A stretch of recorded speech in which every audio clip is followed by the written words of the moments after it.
Hello and welcome to the Wolves Report. I'm Ryan Lester and thank you for joining us for episode 107. Tonight we're going to give you our match and player analysis of Wolves 5-3 spanking away at Brentford. We're going to talk about Wolves sticking with Gary O'Neill, take your questions and look ahead to Man City. How exciting. I'm flanked tonight by our club captain and local media celebrity, Chris Tyler.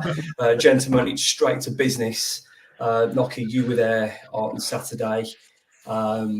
Your initial take on Brentford 5, Wolverhampton Wanderers 3.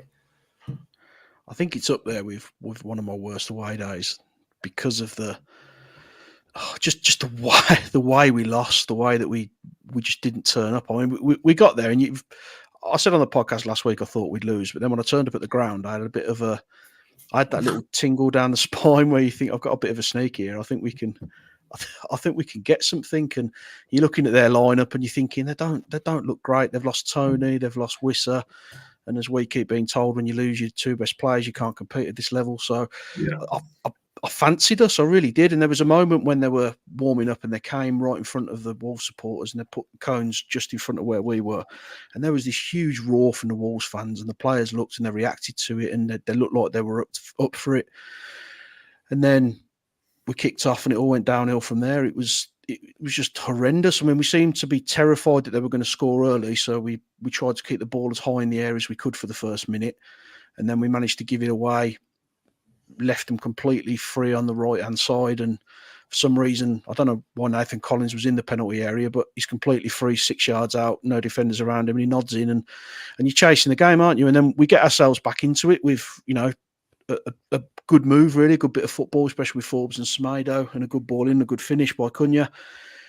Then we go and give a goal away again, get ourselves back in it again, and then 37 seconds later, you're 3-2 down, and we're not learning from our mistakes. We did exactly the same against Liverpool. We scored and then we gave a goal away straight after. We did it again today. We scored and we gave a goal away, and then they scored right on the stroke of half time with a header at the far post from a corner, completely undefended. I mean, that's happened 3 times this season. 3 times we've been caught out with the same corner. He left Ethan Pinnock, who's 6'4", he's a big lad and no one's picked him up at the far post. He heads it back across. And then second half is what really upset me. I mean, even though we conceded 4 in the first half, the second half really upset me because they came out and there was no fight. There was no effort. There was no desire to get back into it. The body language was all wrong. The substitutions, again, from Gary were atrocious. And we just went through the motions in the second half, and it's almost a bit like they thought, well, let's just not concede anymore. We'll take this. We'll quite happily just go away with the 4-2. And then we got ourselves not back into it, but we scored ourselves a goal, but it just meant nothing. It was just an atrocious performance. It's the first time I've looked at them this season and saw a lack of effort and a lack of fight and a lack of belief, really, that we could get anything out of the game. It was just a really poor day. Yeah, Tyler, I mean, this is up there with Wolves away day stinkers since I can remember. I mean, and we've watched a lot of bad performances over the years in multiple divisions, but as Nocky said, I don't know if it was a give up. I just think they were stunned. I just don't think they didn't know what to do. They didn't seem to have a plan in the second half. There didn't seem to be any intensity. Didn't seem to be any proper attacking intent. Now, granted, Brentford are well organised and they're aggressive, but Wolves didn't seem to know what to do. I mean, there's got a consolation goal late on, which I've never heard a goal not cheered or clapped by anybody like that one went in before. But yeah, just your take on the day, Tyler, because for me, we'll come on to this a bit later on, but there was a lot of damage done on Saturday, and I don't know how that damage is going to be repaired. It won't be. It's irreparable damage. So I think once you've lost your hardcore away following, it's a ticking time bomb now. It's irrelevant if we get a point at Man City or a point at Brighton. It's irrelevant. It's gone. Once you've lost that core away following, and then they'll lose the home following against Man City, you're dead and buried. We're just delaying the inevitable. And I can't for the life of me think why he wasn't sacked on the way back home. And I can't for the life of me think why we haven't got someone lined up and ready to go, because that was, I think, the worst performance I've ever seen from a Wolves team that's got that level of ability in it. And what I mean by that is we went to watch Dave Jones's teams in the Premier League get hammered, but we didn't have Brazil's central midfielders. We didn't have Brazil's number 10. We didn't have Portugal's right back in the team. We were a team of absolute journeymen. And I was watching the game and I was genuinely stunned and speechless because it was that bad. How you can have Gomez, Andre and Lamina in midfield and get overrun over and over and over again. I've got no words for it, and I'm sure we'll come on to it later, but if I see another Wolves player on social media talking about sticking together and fighting, I don't want to hear it because it was utter garbage on Saturday. Like I said, as bad as anything I've ever seen from a Wolves team. Yeah, it's a real painful one, Nocky, and I know I'm going to talk about the backing of Gary O'Neill from the club and our take, and there's multiple questions on that. As always, the Wolves Report is streamed live on Facebook, YouTube and Twitter, which is now known as X, and then uploaded to Spotify in the morning. I've already had sort of 60, 70 comments across the various platforms. I try and read through as I'm doing the show. It's great to see your comments, particularly as it's live. I'll get them up and get you involved with the show. It's a big part of the show that we enjoy, and it sort of contributes to more chat and creates more debate as well. So yeah, appreciate you joining us, and also appreciate those catching up on Spotify and the other platforms as well. I always try and find a positive, and the way that Wolves responded twice, Nocky, especially with Forbes, I actually thought Wolves looked decent going forward in those channels, in those goals. So I mean, this is probably going to be one of the few positives of the evening, but there did look some promise there. That bit of a relationship with Semedo and Forbes, that actually looked okay, but it all went bad after that. I'm not taking any positives out of it. I mean, if you score 3 goals away from home, you should get, as a bare minimum, you should be getting a point, but you should be winning a game if you score that amount of goals away from home. Yes, we looked a little bit dangerous, but in all honesty, we created very little. We were just pretty clinical, which we haven't, we're not really guilty of generally.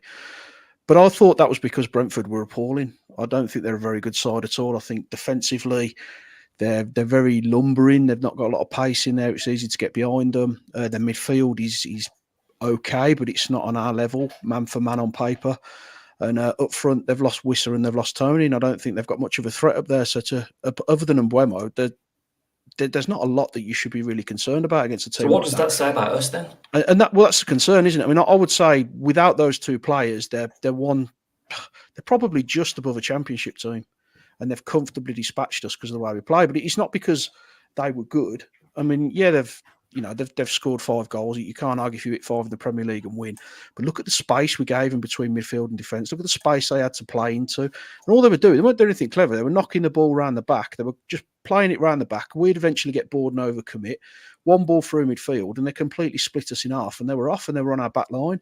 Every single time a cross came in, we looked vulnerable. They looked like they were going to score. They weren't doing anything clever. They were getting the ball to the byline. They were swinging it in the box, and we looked vulnerable. And we've not learned from any of our errors, and I worry about Johnston because I know he made some good saves, but there was 4 or 5 balls that bounced in the 6-yard box or were flying across the 6-yard box that he didn't come and claim. He didn't take any pressure off the back line. It was the first time I really looked at the team and thought we are poor. We're really in a bad place, because when we've had these games, we've had an excuse, haven't we? We've had an excuse that we've had tough fixtures. Newcastle and that day were difficult fixtures, even though Newcastle drew with Everton. They drew with Everton and they lost to Fulham, but apparently that was a tough fixture. Chelsea drew with Nottingham Forest, but that was a tough fixture, even though we doubled them twice last year. So we've had lots of excuses that we could pull on. This was a game we went into and thought, yeah, okay, we can win this. But I think the difference was in the dugouts as well. I think that Thomas Frank had identified where we were vulnerable, and he hit us in those areas. He hit us in the wide positions. He swung balls in the box. He split the back line, and he knew there'd be space between midfield and defence. And we didn't really have a tactical plan. I don't know what a Wolves team in attack looks like anymore, because we just seem to be pinging it around and then eventually we'll lump it forward. We didn't really have a tactical plan on how to get in and around and hurt them. They knew exactly how to play us, and they played us really well. So I think we lost the game on the pitch physically. I think we lost the game mentally on the pitch as well. But I also think in the dugouts, we badly lost that battle too, which contributed to it. Yeah, cracking stuff and cracking start to the show from Nocky. Tyler, your fan base is hungry already. Hello, Ryan. Please let Tyler cook. I know he's got lots to say. So just bringing you in, Tyler, it's the concern for me was what Nocky said. Now, I don't think I'm going to be as derogatory about Brentford as what he said, because the team scored 5, you've got to be decent. But it was so easy. 9 injuries. I don't think Brentford will have such a walk in the park game to scoring goals as that. Simple passes, spacing behind, space in the 10 position, space all over the pitch. I just don't know how you can go to Villa Park, as you said to me, restrict them to nothing for half a game, play Newcastle at home, restrict them to nothing for half a game. Granted, it changed in the second half, very unfortunate against Newcastle, not so much against Villa, but it being positions where you're in full control of a game, to go to Brentford, to be look vulnerable every single attack. Tyler? I agree on the every single attack bit, but we have talked on here all season about our soft underbelly and about being vulnerable. As soon as we concede a goal, it's like the world ended, isn't it, for all of those players? And like Nocky said, how would you get back into the game twice immediately and then give a goal away? How would you give a goal away after a minute to a team that has scored in the first minute the last 3 games? This is stuff that you'd be talking about on a Sunday morning or at kids' football. It's just that, honestly, I have got, it's probably not ideal for a podcast, but I've got no words for it. And Knocker's right, we're just making excuses. We're already writing off the next 2 games. We took 4 points from these 2 fixtures last year. And now this season, we're just writing them off because we've lost Pedro Neto. Like Knocker said, they've lost their 2 best players, by far their 2 best players. And they've got 9 injuries and they've smashed us. It should have been double figures. The only bit I don't agree with Nocky on is he said Sam Johnston made good saves. They were saves any of us 3 would make. And if he's an upgrade on Jose Sarr, then gee, you know what I mean? Like it's just added to the list of horrendous decisions at this football club. Well, thanks, Michael. Your check's in the post, and it's on its way. That's his burner account. There's just no coming back from it. There's no coming back from it. Like you said, at Newcastle, Villa, Liverpool, you could sort of see, if you were of your ilk and a fairly positive person, you could sort of go along with the narrative. You've got nothing from Saturday, and you know you haven't deep down, and nor of that away end. And like I said, I just don't see how he comes back from it. I just don't see how we're going to write off another 2 fixtures. It felt pivotal, didn't it? Games. If we don't beat Brighton and Man City, it's 19 games. It's 1 win in 19. And like I said on WM, tell me a manager that survived that before. Yeah, thank you, 123 North Street. We can't have Tyler all having all the love, so we'll get something for Nocky as well later on. But yeah, I think there's lots of positive comments coming in. But first and foremost, us 3 are Wolves fans that have followed them home and away, here and then everywhere for 3 or 4 decades, and we're really hurting. So we're just doing our best to share how we feel and appreciate the positive comments back to us. It means a lot, and it gives us a little bit of comfort from the pain that we're in at the moment from watching our football team. But I'm sorry, Ron. I think in a weird way, it's almost brought the fans back together in a way, because I think it was very divided. It was a 50-50 split, wasn't it? And now you're sort of seeing, even like you, the most ardent, positive Wolves fans are thinking, crikey, where do we go from here?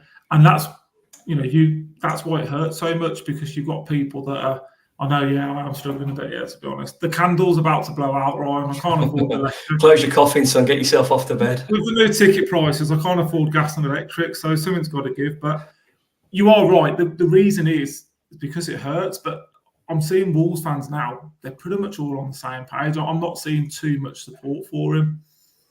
Yeah, I mean, I want to spend that section on Gary O'Neill. I know you two have got strong opinions, and I think we're all on the same page, but we're just slightly coming from slightly different angles, but we're going to hit that section hard. I want to painfully continue talking about the rest of the game, because Give it Knocker. It's just such a mess. I mean, you can take beatings here and there, but I feel embarrassed about Saturday. And it's the worst feeling about your football team. We've all seen our team slapped, but when they lose in that manner and they're conceding such soft goals, and the Pingnut goal, as Tyler's talked about on the group chat, it's embarrassing. And then at 4-2, and at 5-2, you're thinking they could score at any opportunity, and then we take the one player that can protect the defence off and leave a massive hole to bring on a player that has had no impact since last Christmas. I'm not surprised the away end turned at that point, because no one could understand. I understand we're trying to score goals, but equally, he won Player of the Month, and he can protect your back two. Your fullbacks can get up, just stick with those back three, bomb on. Don't leave a big gap in midfield, because they're going to eat up every. You can be attacking, but protect your two centre backs. I'm stunned, Nocky. I think tactically, that game was it was hideous, and I think I'm being polite.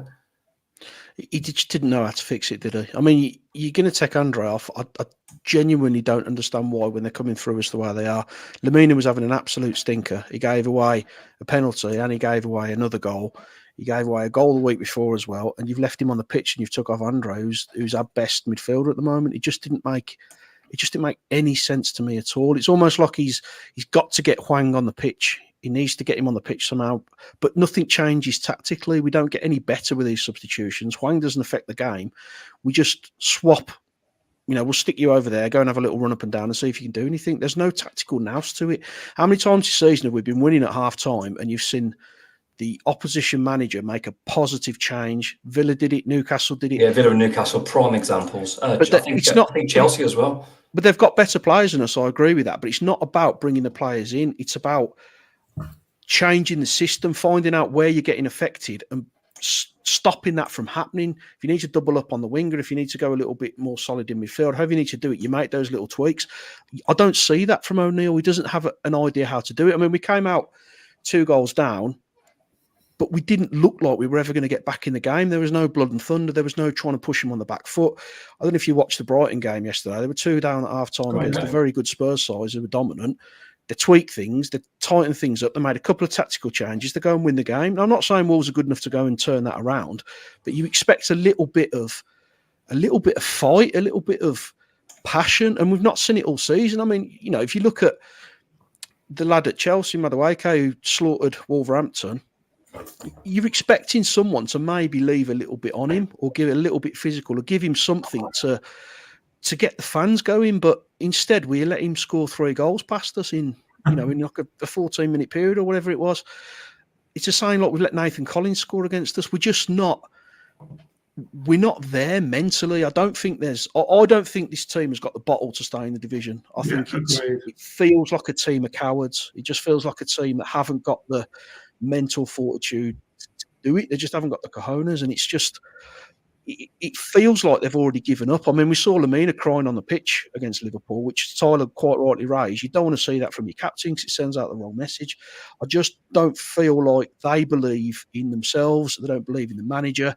They don't believe in what we're trying to achieve. And I just think that it's a squad full of gutless players who haven't got the bottle to get out of this, is how it feels to me at the minute. Because I think we're better than we're showing on the pitch. I think that we are. We've got Brazil's midfield. We've got a striker in Cunha who's a top class player. He gets an opportunity and he's going to hit the target and he's going to score your goals. But collectively, it's just not working. It can't all be tactics. It's got to be down to the way we're being set up, what we're asking the players to do. But there's also got to be a little bit of responsibility from the players. Because I'm same as everyone else around Gary O'Neill. I think he should have gone a long time ago.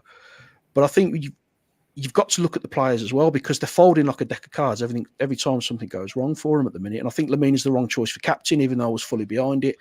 It's just rotten from top to bottom at the minute. And I think a different manager with a different mindset and a different setup and a different way of doing things could maybe get a little bit more out of these players. But regardless of how it goes, the players take a lot of responsibility for this. Strong stuff from Nocky, but I don't think you'll find many people agree. Great stuff from Nocky and Tyler so far. A blistering start to the show with 3 angry pundits. Tyler, I want to bring you in, and specifically you for this bit as well. I know Nocky's touching it then, but we keep seeing social media posts from players. Now, I can take it or leave it, but I understand. I know I'm going to set you up for this, and I want you to get it off your chest. Sometimes you just want the players to do the talking with their feet. But equally, I understand if they're hurting, they want to talk as well. But just your take on the recent social media post, Tyler. I'm just sick to death of seeing them. And I'm probably an old fart, and I'm probably old-fashioned, but do your talking where it matters on the football pitch. Lemina's come out again since the one yesterday. He's come out again today with something. And Strand Larsen's come out with something. I couldn't be any less interested in what they've got to say on social media. The only thing I care about is what they're doing on that football pitch. And again, I think that streams a lack of awareness from the players.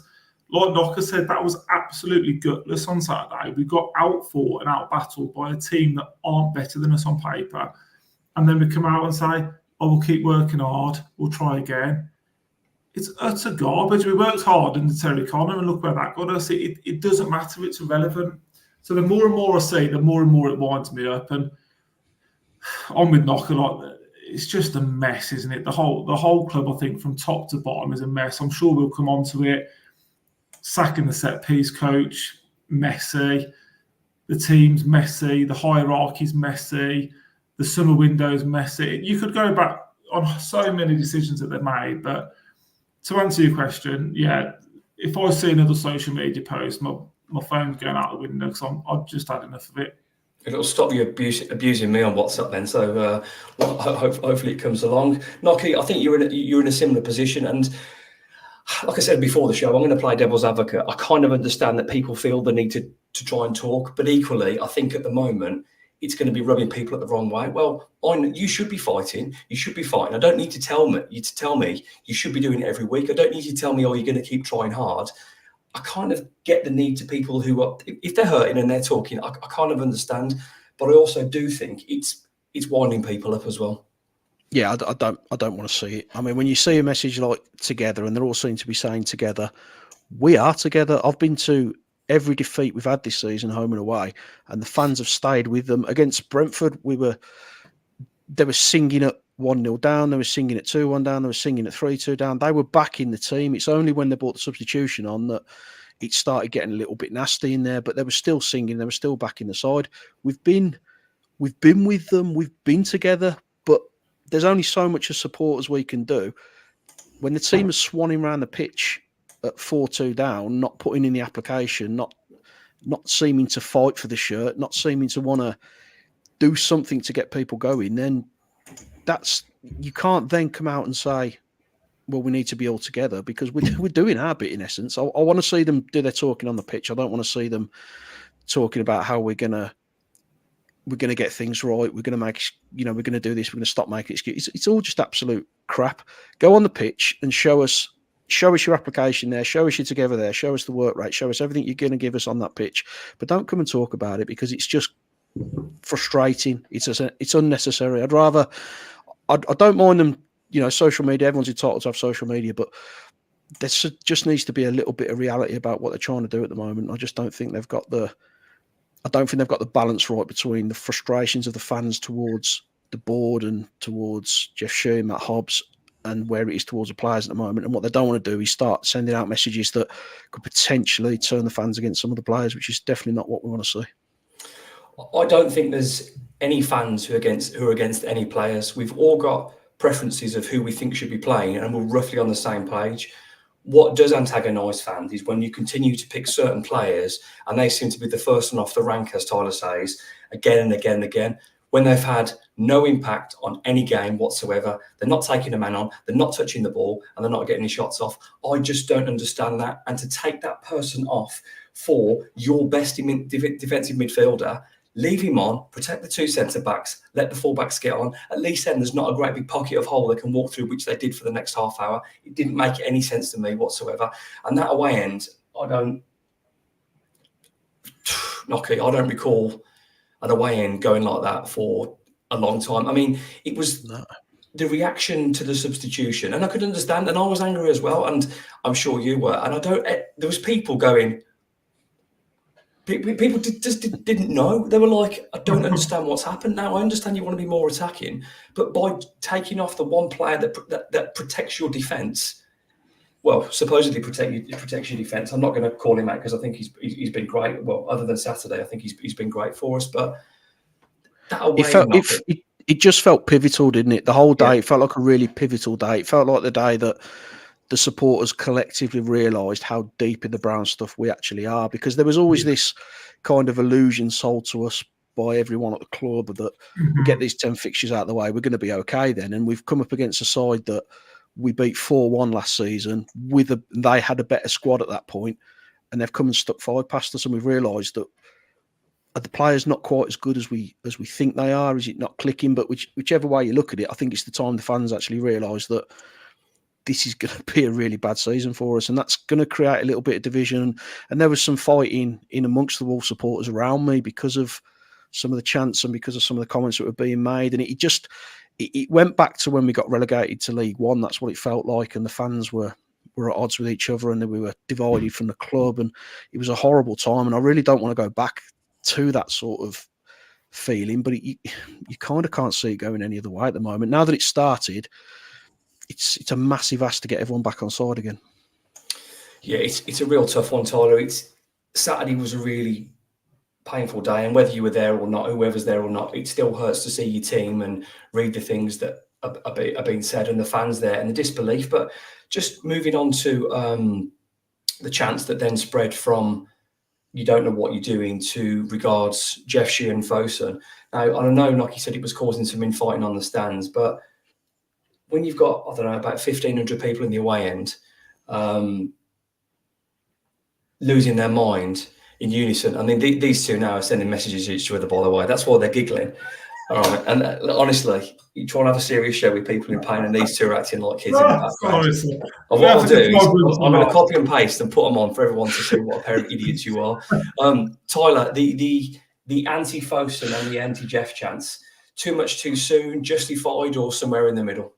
Too much too soon. It's about 3 years too late. Like you two boys have said, it was just a pivotal moment. But what's the phrase? The straw that broke the camel's back, something like that's what Saturday was. Because for whatever reason, like Nocky says, we've decided to write off the first 6 or 7 games of the season for absolutely no reason. Apparently, we now can't compete with Nottingham Forest, Newcastle, Villa. We can't compete with these teams now, apparently. So then you go to Brentford and think, okay, we could get a win here. And it's been the worst performance of the season, the worst performance for years and years. It just got to that point, didn't it? I mean, you could come up with 10 reasons, couldn't you, why people don't want Fosun anymore or why they're not happy. Going right back to wanting to sack Nuno, to Dalrymple going, to putting the season ticket prices up, to letting the stadium go. There's a million reasons, but it's all accumulated into Saturday, hasn't it? Because we've seen it on the pitch. And I think, for me, like, they're responsible for the state of the shambles off the pitch, but there's only one man that's responsible for those players on the pitch, and that's Mr. iPad in charge. Because how you can sit there and watch your team get torn to shreds and just sit down and look at your iPad absolutely baffles me. I've got absolutely no idea. And now he's going to then take us into a game against Man City at home and then Brighton away.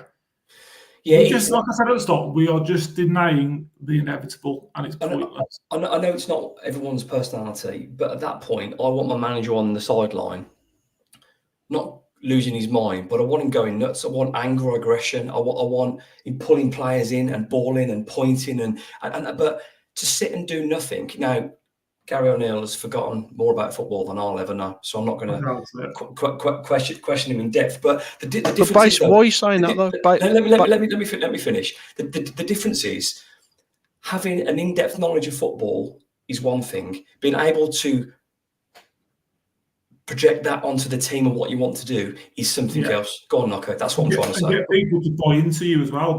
They're not bought into him at the moment, are they? If you're going to say Ryan Lester knows more about football than Gary O'Neill, Nocky, it's over. No, but why do you think he's got this in-depth knowledge about football? He went from being a player to being a manager, and he got sacked from Bournemouth because they saw this coming. So why do we suddenly assume that he's going to be a good man? Would you take Wayne Rooney? No. Well, Wayne Rooney was a fantastic footballer, so why wouldn't you take him? It doesn't translate to being a good manager because you were a good footballer. And I don't even think Gary O'Neill was a particularly good footballer, but he had, if you're looking at his career at Wolves, he's got one of the worst win percentages of any manager in the last sort of. I think there's only Terry Carr and Dean Saunders that are worse than him in our lifetimes. Yeah, he's put his blip at Wolves was when we were winning games. Other than that, he's been atrocious, hasn't he? So for us to say he's got this great footballing knowledge, I'm not seeing that. I'm not seeing any tactical nous. How long have we been saying on this podcast? And by no stretch of the imagination do I claim to be a football expert. I'm just a fan of my football club, and I love my football club. But I'm no genius by any stretch of the imagination. But how long have we been saying the system we're using doesn't work, and we need to revert back to 3 solid centre halves? Well, you two have been saying it for ages, for sure. Yeah, but now he's come out and said, maybe I need to start looking at going to 3 centre-backs. How has it taken you 7 games to figure that out? Why have you not seen that after Chelsea scored 3 identical goals? Why have you not seen that after we couldn't defend against Newcastle when we had a lead? Why couldn't you see that after Villa tore us apart in the second half? Reacting to stuff is fantastic. If you can make them alterations during a game, great. That's exactly what you want to see. But you can't suddenly go 7 games down the line and think, oh, actually, I might need to change this now that we're bottom of the league with 1 point and the worst goal difference in the division. That's the worst bit for me, Knocker. The fact in his press conference he's come out and said, oh, yeah, we might need to do something about this. You're thinking, like, what? Like, yeah. How? What has he been watching? What are the tactics? And that's the point, isn't it? What was that? How are we trying to win football matches at the moment? What are we trying to do? We've finally got a number 9, a proper number 9 who looks like he can score goals, and we've stopped playing with wide. We've stopped playing wide attacking football. We've stopped playing. Where have goals come from? They've come from crosses into the box. Come from crosses into the box, but he's brought in a real, what I think could be a real asset. There's something about Strand Larsen I really like. Yeah, I like Strand. But you've bought a gun, but now you've taken the bullets away. It's ridiculous. The decisions he's making at the moment. And I get it. He sees them every day on the training pitch. He sees what they do. He's got a formation, a tactic in his head. But when you look at the defensive options that we've currently got at the minute, you're playing with, you've got Bueno and Totti, who I thought had a decent game against Liverpool. He then takes out Bueno and brings Dawson, and we get absolutely ripped apart. Those 3 can play in a 3, and then I know you'd leave yourself short at the back, but you've got Lamina who can drop in there if you need to. Just get back to basics. The one thing you need to do when you're in the position we're in is make yourself hard to beat. Make it difficult for the opposition to score. We're not doing that. We're just handing goals out. With this season's Sheffield United, because every time you play against us, you're guaranteed 2 or 3 goals as a minimum because we're not hard to beat. One thing Nuno did very well, and people called him boring, he set us up not to lose games first and foremost, and then we'll pinch something, we'll bring you into the game, we'll draw you in, and then we'll hit you on the break with wide players who can put balls into your target man up front, and it worked for us. There's no plan how to do that. He set us up as if we're a mid-table side fighting for European football.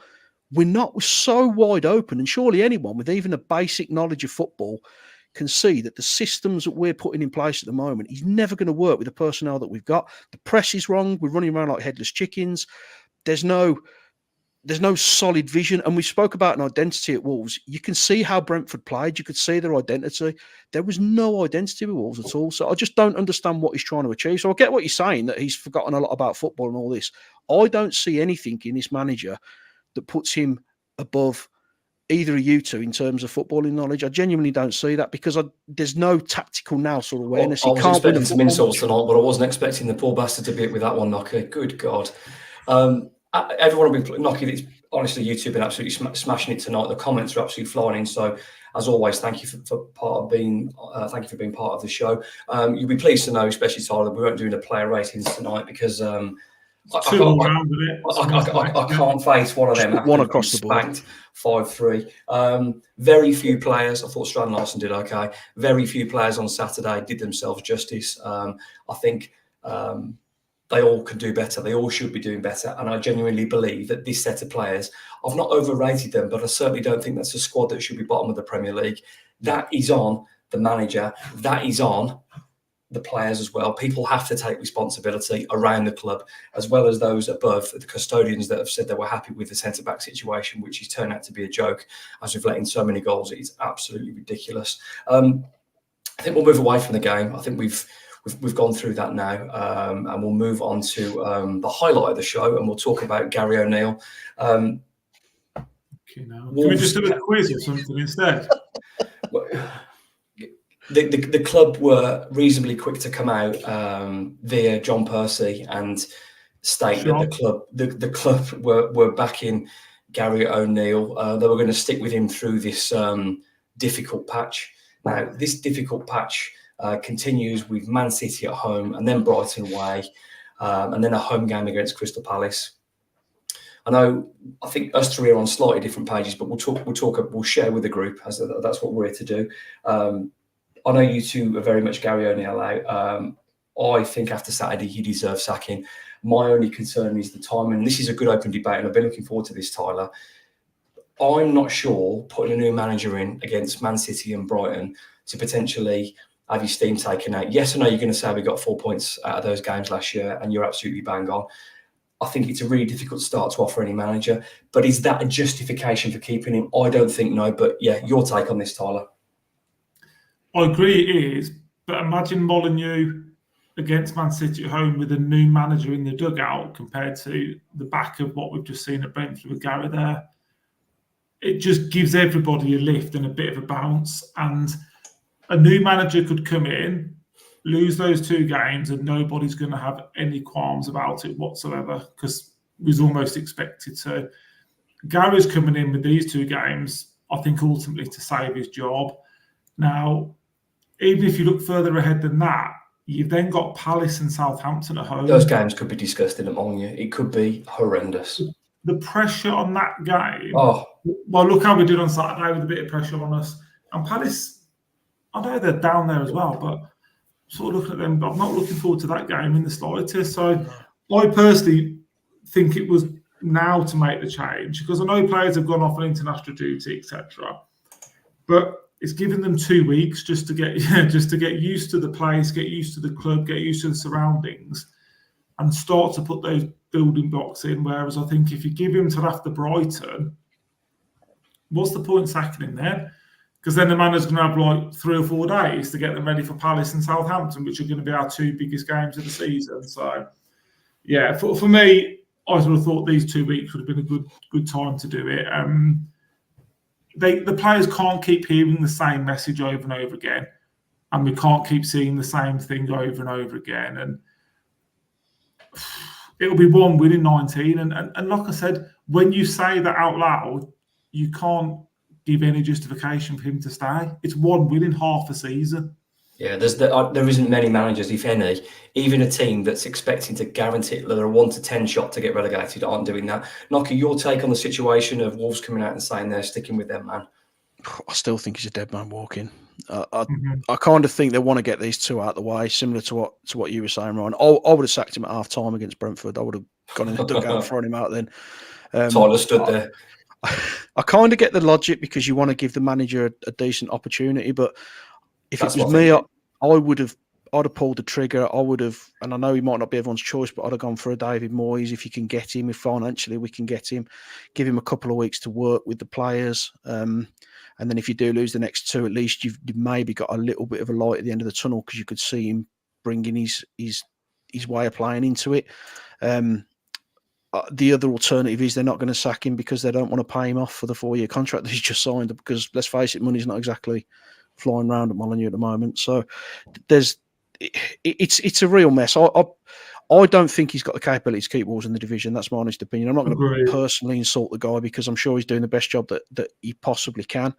But I don't think he's capable of keeping this team up, and I don't think the team believe in him enough for us to stay in the division. So if he stays, I believe we go down, no question about it. I think under a David Moyes, and I think you look at the job that he did at Preston, the job that he did at Everton, I know it went wrong for him at Man United, but he followed Alex Ferguson and then he went to West Ham and won a European trophy. So I think a manager like that, I still think we can finish 14th or better, if I'm being honest, because I do think there is enough in this team if you've got the right manager behind them. But under O'Neill, no, I just don't believe we can stay up. Yeah, I mean, even I'm listening to what you're saying, I'm struggling to disagree, and I am ridiculously optimistic most of the time. That's my own stupid self getting with my gold tinted glasses.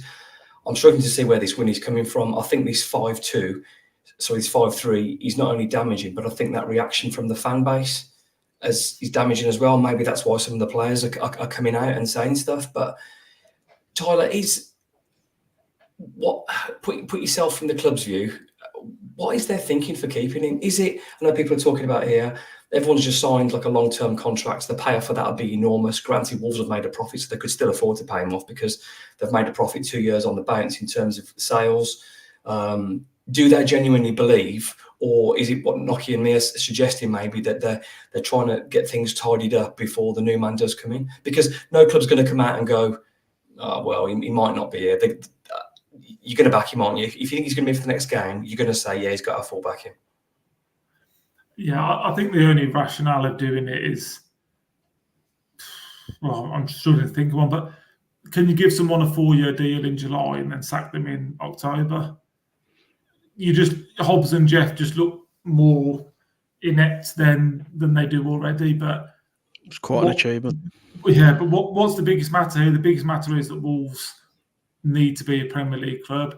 Now, I'm with Knocker. There's no way, as long as I've got a hole, where, that Gary O'Neill keeps us in the Premier League. I think if we change it and we bring somebody in, similar to what we did with Lopetegui and Large, that we've got enough time and quality to stay in the league. It needs a different voice. It needs different ideas. The blood's been sucked out of him. Look at the state of him. Look at him talking now. To what he was talking, jokes aside, to what he was talking. He was on Sky Sports News showing everyone how much of a genius he was last year. And look at the state of him now. He's basically apologising for the level of performances that his team's putting out. The change in him in a year is drastic. And are you bought into him as fans? No. So why would the players be bought into him? Why would Hobbs and Jeff be bought into him? I'm the other way. I was bought into him, and I'm an optimist when it comes to Wolves. But I know it's only one. After that press conference on Saturday, you still bought into him? Not now. I tweeted after the game about the worst substitution I'd ever seen. Thanks to whoever wrote the article about that as well. And I said at the end of I said at the end of it, I just don't trust you anymore, Gaz. I want you to. I love Wolverhampton Wanderers. I hope you turn it around. I really do. I'm taking 17th now. That'd be amazing. Do I think you can do it? No. I just hope I'm wrong. I just hope on this occasion, I hope the club are actually right. They back him when it comes good. I just don't see it though. You shared something on the group chat, Tyler, which I thought was fascinating. I hadn't really looked at it much, but the bookies still have Wolves down as the fourth favourites to get relegated. So they've still got the 3 relegated teams below us. So in terms of their number crunching, you know what Dean Saunders said about that, how well that worked. Get your mortgage on Wolves to go down. The bookies still have Wolverhampton Wanderers to stay up. So I'd like to say I'm not a betting man. I like a bet occasionally. Give it another. I find that hard to believe. But like you're willing to do, give it another 2 games and then see where we're at. Because we'll be on 1 point still after those 2. Yeah, but even if it's a new manager, Tyler, going into that Crystal Palace game with 1 point and probably going to be 3, 4, 5 points away from 17th after 9 games, that's a massive gap. And to turn that ratio round, then the percentage of games you need to win is granted it's easier on paper. It's statistically kinder, should we say, but that works out well for us on Saturday. It's such an uphill task now, Nocky. I even think that the Man City game in 2 weeks' time, granted, listen, I want Wolves to do well. I'll be backing them, and I'm sure we all will, because we're desperate for Wolves to stay up. Our opinion on Gary O'Neill is so far away from wanting the best of Wolverhampton Wanderers. Don't get us wrong on that. But could you imagine Molineux 2 weeks on Sunday afternoon at 2:00, Man City are 2-0 up in 10 minutes? The place is going to be humming, Knocker. It'll absolutely stink.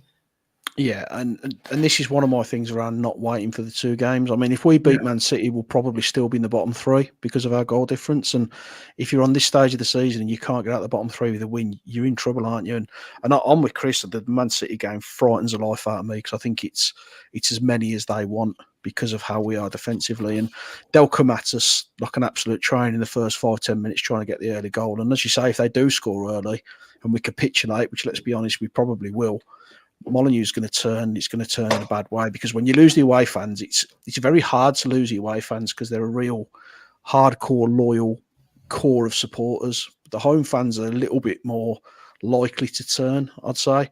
So to lose the away fans first is something I haven't really seen before, but it'll absolutely turn if we get beaten. Molyneux's poisonous.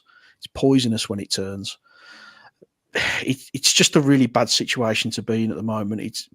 We're in a position now where we're going into games and we know we're going to get beat. Whereas the whole time we've been in this division, you fancied that we could take teams on. You fancied us to take on a Man City. You didn't think we were going to beat them, but you thought we'll give them a game. And when we had Man United in the quarterfinal of the FA Cup, you fancied Wolves to do the business that day. I wouldn't back us to beat any team in this division at the moment.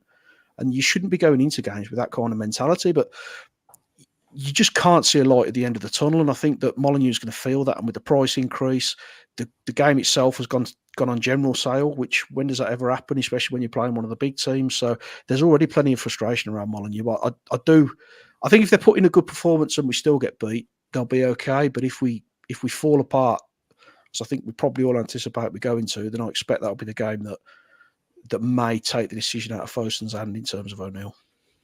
A report came out earlier on, just before, I think it was mid podcast or early podcast, saying that David Moyes and Graham Potter would both be interested in the job. Obviously, from a purist point of view, Potter would probably, at the start, Brighton, he stunk the place out with Brighton, but he gradually got that football philosophy with them and then got them going well. But obviously, David Moyes, proven firefighter, done well, turned West Ham round, European trophy, done well at Everton. As you said, his only sort of blip was Man United, but who fills Alex Ferguson's boots? It's impossible, isn't it? So would you guys be happy to take either one of those if you're offered them right now? I'll take Stevie Wonder, son. We've already got him. Either in a heartbeat. Moyes would probably be more preferred just because of the situation we're in, but Potter would have been a longer-term solution if we were a bit more stable. But we need someone that's been there, done that, knows how to keep clean sheets, knows how to nick football matches. Yeah, it's a real tough one. Let's go on to a few questions. I've had so many questions this week. Apologies, I've not been able to get everybody's on, but I'm going to go through as many. Quite a lot of people have replicated questions, so I've tried to group them together. And I think this is going to be a 2-on-1, but we'll go for it anyway. Sean Mitchell asks, yes or no, stay up, Nocky? With this manager, no. With a new manager, we've got a chance. Tyler? Exactly the same. Yeah, I think I'm going to make that a hat-trick. But my God, Gary, I really hope you prove us wrong. I really hope we're all eating our words come the end of the season. But I just feel under this manager that isn't going to be the case. This is a really interesting one. Sean Facer, throwing the set-piece coach under the bus, the post-match interview where he hinted he had to return to a back 3-5. Has this brought Gary O'Neill time? Well, I think it has, because he's kind of admitting he's got it wrong. He probably shouldn't have, not that I agree with it. But the main thing I want to face on here, thanks for your question, Sean, Nocky Tyler, is the treatment of the set-piece coach. Now, before we go into that deeply, looking at Wolves' set-piece ability this season, I would say that arrangement was not working out. So I think his name was Jack Wilson. Wolves have been pretty abysmal defending and looked absolutely no threat at all. So if that's his job, I understand why he's got sacked. Now, for me, gents, the timing of that, yeah, it feels like a sacrificial lamb. Nocky, it feels like he's been someone, we'll have to get rid of somebody, the timing of that. But as well, Tyler, bringing you into it, the bit that doesn't sit well with me is the bit that got leaked out saying he didn't really integrate in with the coaches. This is not information that you put out there about a member of your team. This is behind closed doors. For me, this is a little bit classless. Now, I don't know the guy. I don't know what's happened there. But to be airing your dirty laundry, to make him look like whatever, to put the eyes on him. Yes, you know what? From the outside, and the stats say he wasn't doing a very good job. That's fine, but let's be classy about it. I think I talked to JP about this and a few other people. Let's do an NDA. Let's put him away, give him a 3 or 4, 5, 6 months, whatever, pay him off, gardening leave, thanks very much, announce it in a couple of months when things have quietened down, and let's be respectful. I understand he had to go. I get that. But Tyler, I think this has been a classmate move and I'm very disappointed. Mm-hmm. Yeah, I think you've articulated it better than I could, and I totally agree with everything that you've said. If it was any other industry or any other business, it's a go off on garden leave for 3 months, keep it nice and hush, and out the back door, And mate. respectful. To come out with it, 24 hours, 48 hours after that debacle, and you're saying he has to lose his job because he's failed at his job. Yeah, I know what you're going to say. So Gary and all the rest of them. Neil Cutler is one of, apparently within the industry of goalkeeping, the highest regarding goalkeeping coaches in the country. And look at the state of our 2 goalkeepers at the moment. For whatever reason, nobody's performing to the best of their ability. And I'm with you. I agree with both. I think he didn't bring anything from what we saw, did we? Compared, especially to what we saw from Keith Andrews at the weekend and how integrated he was into Brentford staff. I mean, he was literally focal in their win at the weekend, Andrews was. And the manager was high-fiving him, hugging him, cuddling him.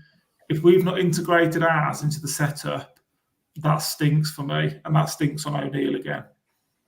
Yeah, Nocky, your take on that? I know obviously we all work with people in different ways, but when you've got someone in your team, Nocky, and they're not fitting in, you do your best to get them to fit in. And the one thing you do if they leave is you don't throw them under the bus for not fitting into the team. That for me is in-house information that you keep in your business. You don't go shouting stuff like that, because for me it's a really low blow, and I expect better from my football club than that. Yeah, I don't like the way they sacked him. It's the right decision because he's crap at his job, but it's not the right way they should have handled it. In terms of you shouldn't have thrown it the way you did. In terms of him as a, whatever his role was, I think it's the right thing to get rid of him. Look at the goals we conceded from set pieces. We don't like scoring from set pieces.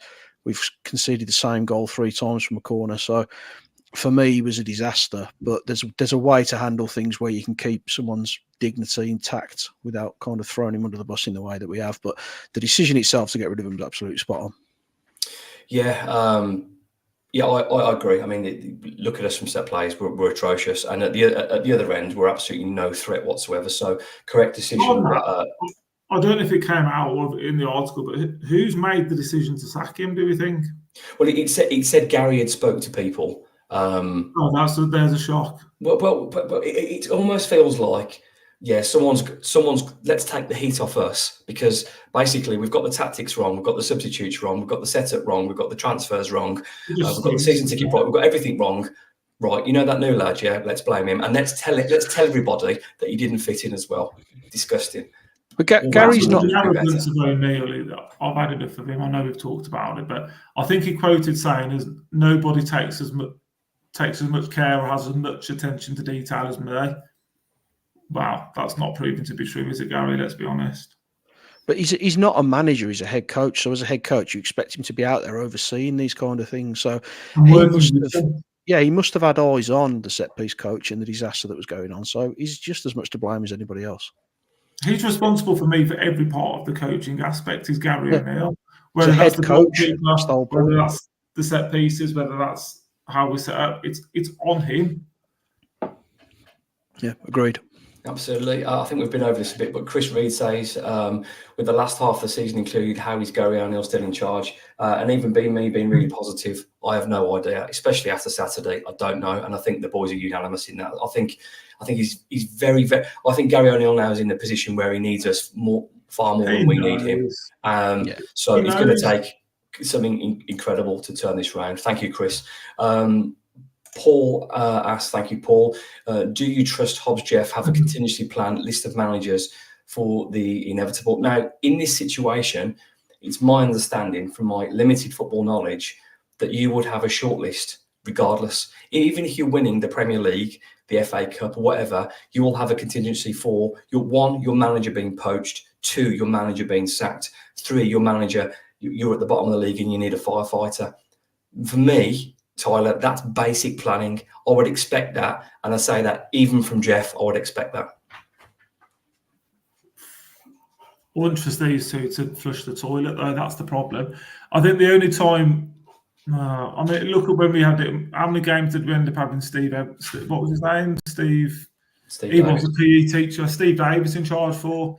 Because they put all their eggs in the J-Lo basket, didn't they? And eventually it came good. But How many weeks and games did we have to suffer that for? I don't see a clear plan. I don't see a clear strategy from anybody at the football club, whether that's Shea, Hobbs or O'Neill. I don't see any planning. I don't see it with transfers. I don't see it with coaching. I don't see it with the players.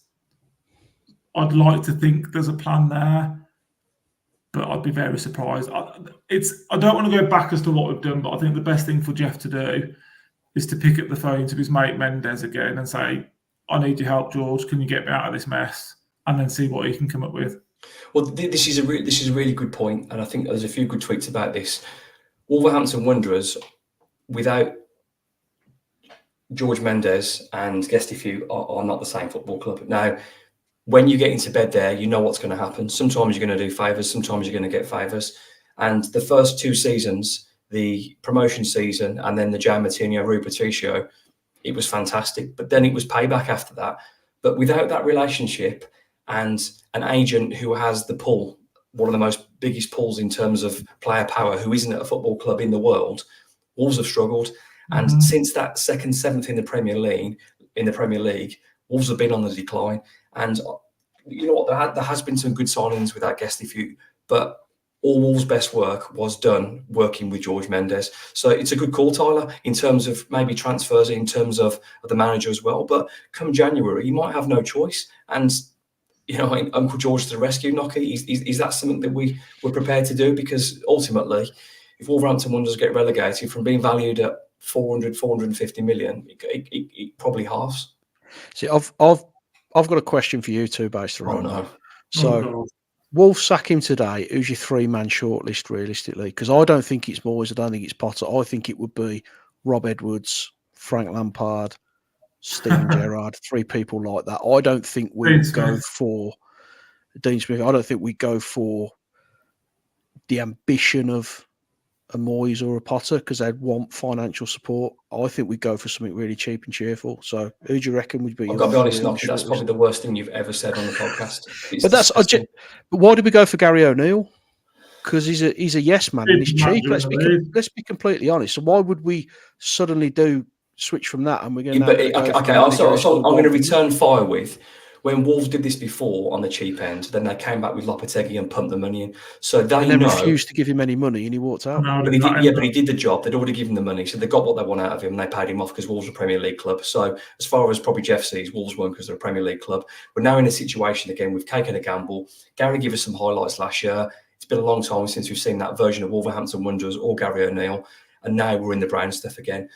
I don't think that get to January and not put in a competent manager, because we've seen this situation. We've seen the lax. They don't want to. They almost dropped themselves in trouble and had to sell multiple players the following summer to recoup the money to keep us around the financial fair play mark or whatever it's called these days. I don't see them not doing that again.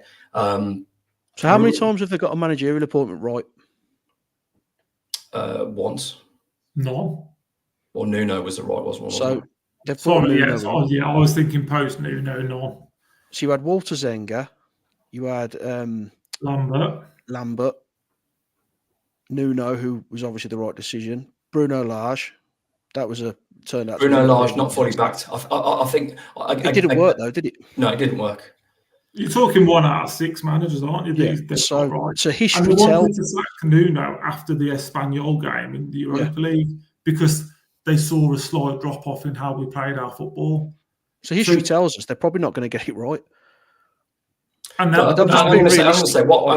I'm going to say they got it right twice, because getting Lopetegui in to save Wolves, which is the job he did. So I think they got it right twice. The problem is with the Lopetegui situation is, from what his friend Guillem Balaguer says, I'm not sure what he said and what was delivered were the same things of what Lopetegui got. So I would say that was the right decision to keep Wolverhampton Wanderers up. So I'm going to say twice. I think that's fair, because his job was to keep Wolves up, and he did that.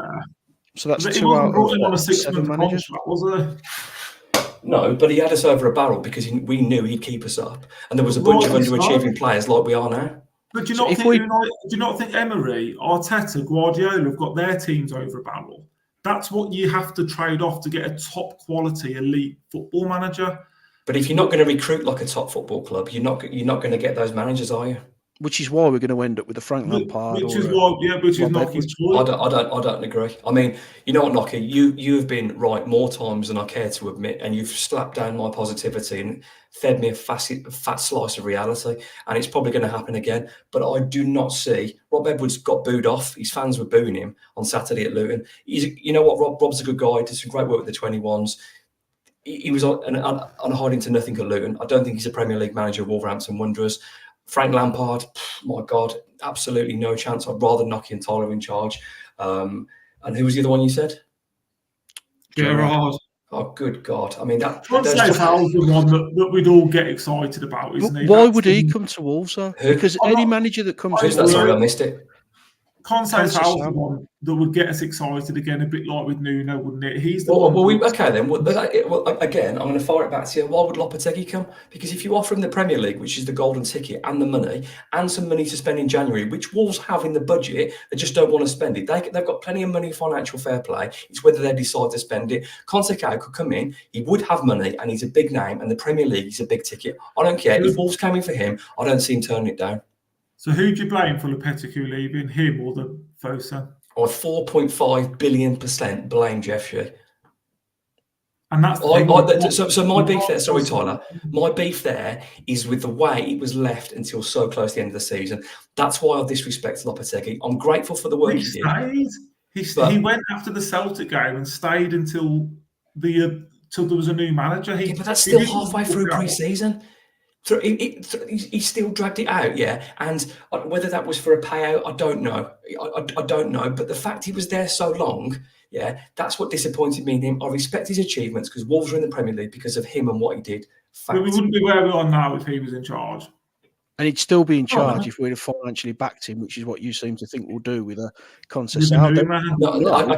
So again, with that, guys, I don't think Wolves could have backed him because they had to sell. It's not that they couldn't. It's not because they didn't want to. It's because we'd overspent that much. We had to sell that summer to stop us breaching the rules. It wasn't the fact that we didn't want to back him. We couldn't physically back him because we'd have been in the brown stuff. But we've done it again this year. But we have money now, Nocky. We've made profit the last 2 years. If Wolves need to sign, if the checkbook could be open if they choose to do so to save Wolves because they've made a profit the last 2 seasons, there is money to spend if they want to. And you genuinely believe that? You genuinely think we'll go and throw money at it at Christmas? Well, we did it with Lopetegui, so why wouldn't we do it again? I hope you're right. I genuinely hope you're right, but I think if we'd have backed Lopetegui in the first place, we don't know exactly what he wanted. There's all stories coming out. He may have been willing to hold off, but you look at the season after, we've sold again our 2 best players and we've brought in substandard replacements. This is what we do. We've been circling the drain now for 3 or 4 years and we've been getting closer and closer to dropping in. He would have seen that. He would have been told what the budget was going to be going forward. And I'm not having anything to do with that. I don't think any manager, like a Potter coming to us now after his reputation's taken a hit, he's going to look at that and think, there's not a lot I can do with this squad. The best I can do is keep. Do you think, though, Nocky? I mean, we never know what's happened, though. But we saw what Guillem Balaguer tweeted about Wolves and what had been allegedly promised and what was delivered. The only reason he's left is because I don't think he got what he was promised. Now, whether what he was promised was physically impossible unless you break the rules. So again, but Wolves have done whatever they can to get the money to save their football club. And that glimmer of hope tells me, well, as we know, the brand of Wolverhampton Wanderers and the esports and the fashion or whatever it is and the way they use the club's brand to market stuff around the world, that brand is nothing if it's not a Premier League club. And that little bit of hope I've seen with Lopetegui and the money that was spent tells me that they would do that again in January if needed. But who says that's going to work, though? I mean, we had a massive amount of luck with Lopetegui because we had the World Cup, which allowed him 2 months to fully rebuild how we were going to operate. We're not going to have that this time around. There isn't a Lopetegui to save us. There isn't the signings. I mean, the signings we brought in, every single one of them was successful that season. We stayed up because of good management and the players bought into it. You don't get away with that twice. If Wolves are still in that position come this Christmas, I don't care who comes in, Wolves will be beyond saving. You can't go as far as we're going. And I'd say, well, I know that we'd had more points at this stage that season. Well, let's not say as well. I don't think it's a, Yeah, it's a mess you know, all you know over what? at the minute. You've been right many times, and you might be right again. I just don't see them all that they would get to January in the brown stuff and just let it stagnate further. I think they'd have a crack at it. I'm not saying it would work, but I think they'd take action. I genuinely believe as well now. I think they may take action before then. I don't think Gary's going to last until January. I think after the Man City game, again, I want to be wrong. I don't want to be right on this occasion because I want the best for our football club. But I just think that game. The best for our football club is he gets sacked. Unfortunately, I agree, but I want us to all be eating those words after the Man City game and after the Brighton game. But I don't see it. Nothing will please me more than being wrong. If Gary O'Neill turns this round, or if we remove him and bring in a manager that can really affect things, fantastic.